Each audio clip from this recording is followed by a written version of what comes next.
Assalamualaikum warahmatullahi wabarakatuh. Selamat pagi anak-anakku kelas 12 Multimedia 1, 12 Akuntansi 1 dan Akuntansi 2. Hari ini kita bertemu lagi di mata pelajaran Bahasa Indonesia untuk materi yang kedua dalam semester Kasal, yaitu materi yang berhubungan dengan cerita masa lampau atau biasa disebut dengan cerita sejarah. Tapi sebelum pembelajaran kita mulai, mari kita berdoa terlebih dahulu. Berdoa mulai. Sudah selesai. Jangan lupa isi absensi yang sudah Ibu sediakan di grup WA kalian masing-masing. Baik anak-anakku, ikuti pembelajaran pada pagi hari ini dengan baik, catat poin-poin penting dan tanyakan jika ada penjelasan Ibu yang kurang dimengerti. Berikut penjelasan tentang materi cerita sejarah.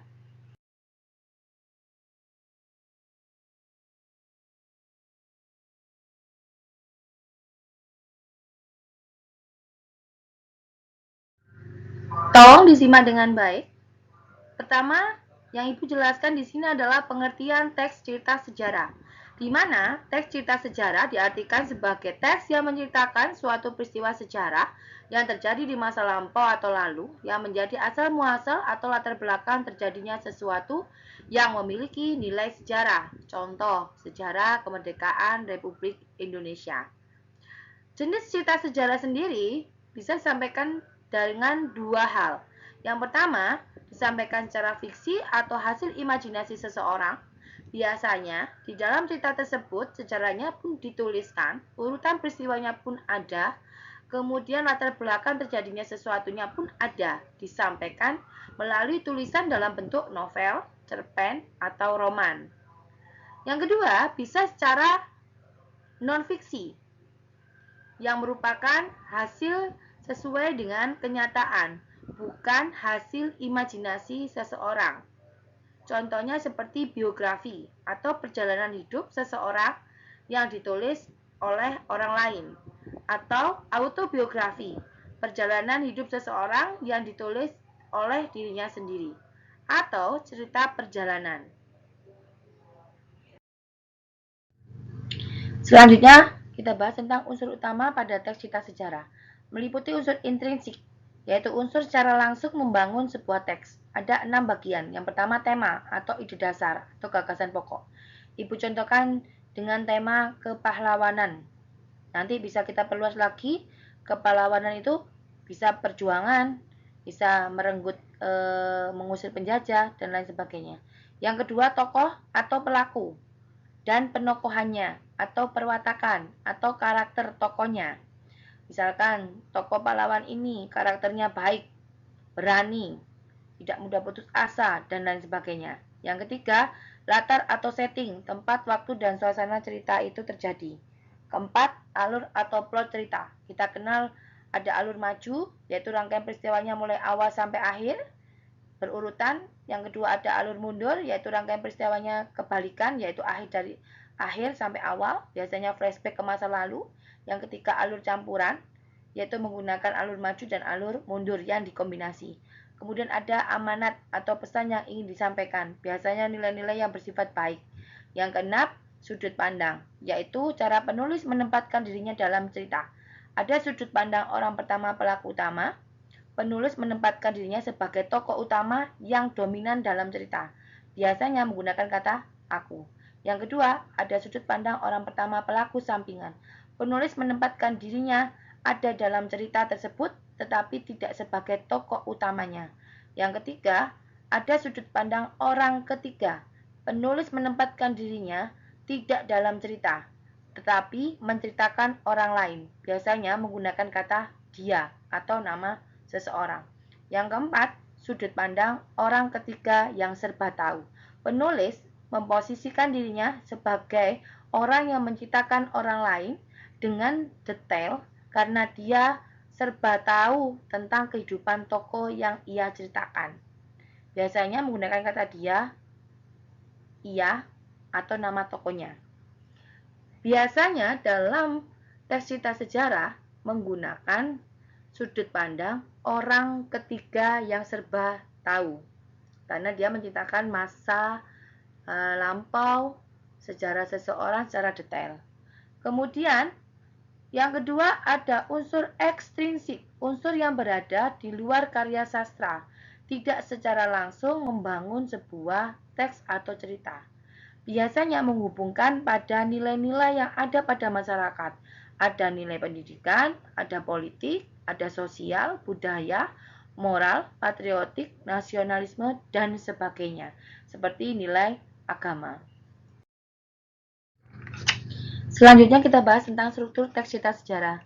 Yang pertama, coba kalian amati ada bentuk orientasi, di mana orientasi ini adalah bagian pengenalan atau pembuka dari teks cerita sejarah. Biasanya berisi penjelasan tentang tokoh yang diceritakan, latar waktu dan situasinya. Kemudian yang kedua ada urutan peristiwa. Rekaman peristiwa yang disampaikan secara urutan kronologis atau urutan waktunya harus detail, mulai awal terjadinya cerita sampai akhir cerita. Kemudian yang ketiga ada komplikasi, biasa disebut dengan klimaks. Kondisi ini mulai muncul beberapa permasalahan atau konflik antar tokoh utama dan tokoh lain. Kemudian bentuk resolusi yang keempat, yaitu bagian cerita saat tokoh utama mulai mendapatkan ide untuk memecahkan masalah yang dialaminya. Bisa berakhir happy ending, bisa berakhir sad ending.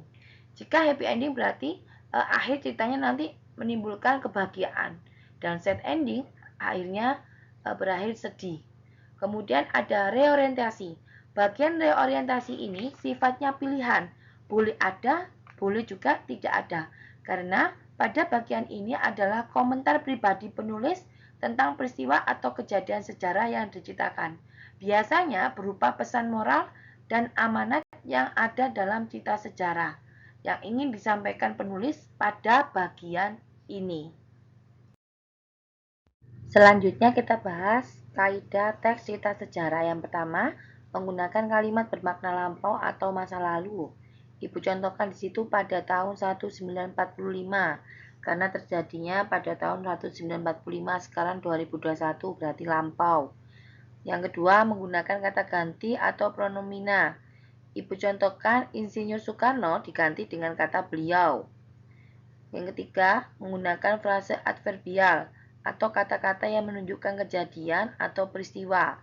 Misal saat ini, semua tokoh berkumpul untuk merumuskan Pancasila. Contoh lain, beberapa kali beliau diminta oleh tentara untuk istirahat. Beberapa kali berarti menunjukkan kejadian atau peristiwa.